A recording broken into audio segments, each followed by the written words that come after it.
Milan, Method Man Melino. Here is Carl Chavez Martin. 印象を返してくるそう選手ですね、この選手。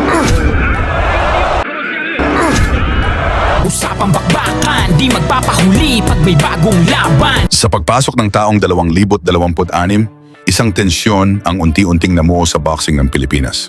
Dalawang mandirigma, dalawang magkaibang henerasyon. Isang posibleng banggaan ang gustong mangyari upang mapatunayan. Ang dating IBF at IBO World Champion, Milan Melindo, and ang undefeated rising star, Carl James Martin. Sa social media, diya matindi ang palitan ng opinyon.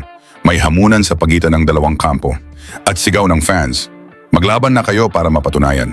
Lumabas ang balita na may demand si Melindo ng 5 milyong piso upang harapin si Martin. Si Carl James Martin, kilala bilang Wonder Boy, ay may malinis na record. 27 na panalo, walang talo. 20 dito ay knockouts. Isa rin siyang ranked number 2 contender sa WBO.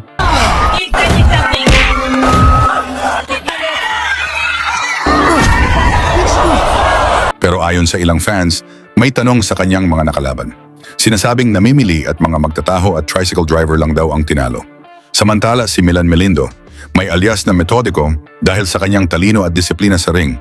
May 40 panalo, 14 dito ay knockouts, at 6 talo, isang former world champion, at 2 beses na ring lumaban para sa unification fight. Ibig sabihin, world class, subok. Tested talaga si metodiko. May iisang boxer na pareho nilang nakalaban. Ang Thai na si Chaiwat Kratok.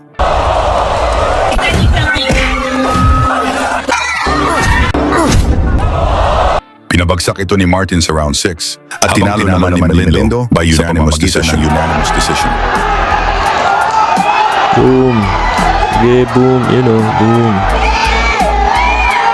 Para mas malinaw kung gaano kagaling si Milan Melindo, balikan natin ang laban kung paano siya naging world champion. Hinarap niya ang reigning IBF champion, si Akira Yagashi, na may 26 na panalo at 16 dito ay knockouts. Naganap ang laban sa Ariake Arena sa Tokyo, Japan. Ito ay para sa IBF Junior Flyweight title na hawak ng Hapones. Sa unang round pa lang, init na ang palitan ng suntok. Pero kapansin-pansin ang bilis at linis ng mga patama ni Melindo. 八重樫明3度目の防衛戦です。赤いグローブ、画面の右から手前へ、白いトランクスに紫のベルトラインが入っています。一方左のジャブを出しながら距離を詰めていこうというのが暫定チャンピオンのミラン・メリンドです。まずポイントは川島さん、どういうところになると考えますか？このメリンドという選手はですね、どちらかというと待ちのボクシングなんですね。待って相手が打ってきたところにカウンターを決める、そういう特徴を持ってますので、自分としては矢井選手にリハイドしてもらってですね、でボクシングをしてもらうと。で中盤から後半にしっかりした打ち合いをやっていただければなと思いますね。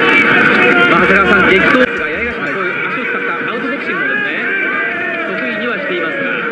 そうですね、前半は無理して打ち合わなくて、足を使って相手の出方を探る戦い方でいいんじゃないかなと思います。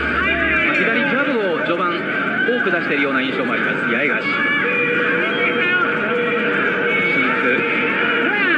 長い戦いになることを想定してトレーニングを積んできました八重樫。左のジャブを放ちながら、先ほど一発左の重いボディーブローを放っていきました。このメリンドの印象を八重樫、これは一緒に八重樫が崩れ落ちました。 Isang counter left hook, bagsak si Yagashi. Tumayo ang kampeon at nagpatuloy sa laban. 崩れ落ちます。第1ラウンド、出会い頭の一撃。ちょっとタイミングも良かった。最初の打ち合いになるシーンでした。この攻めています。打った後に必ず返してくるそういう選手ですね、この選手はね、こういうふうに。左をもらう。八重樫のダメージがある。ちょっとダメージ残ってます。ダメージが残っています。この試合は後に必ず返してくるそういう選手ですね、この選手はね、こういうふうに。 Mula sa solidong kaliwa ni Melindo, muling pumasok ang solidong kaliwa ni Melindo. Bagsak ulit ang kampeon. 八重樫のダメージがある。ダメージが残っています。この試合は IBF ルール1ラウンドの中に何度ダウンしても立ち上がれば大丈夫です。フリーダウン制。ちょっと動いてもいいですよ、動いてね。残り時間はまだ50秒ある。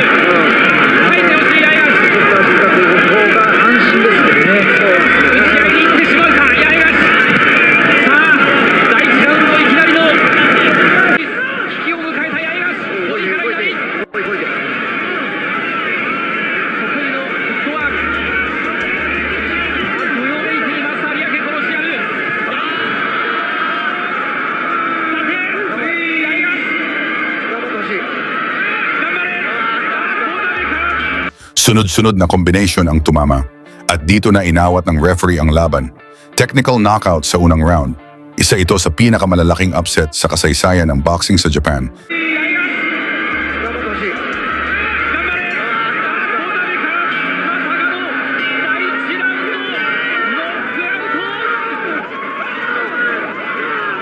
Ngayon ang tanong, kung matuloy ang laban ni Milan Melindo at Carl James Martin, sino kaya ang mananalo?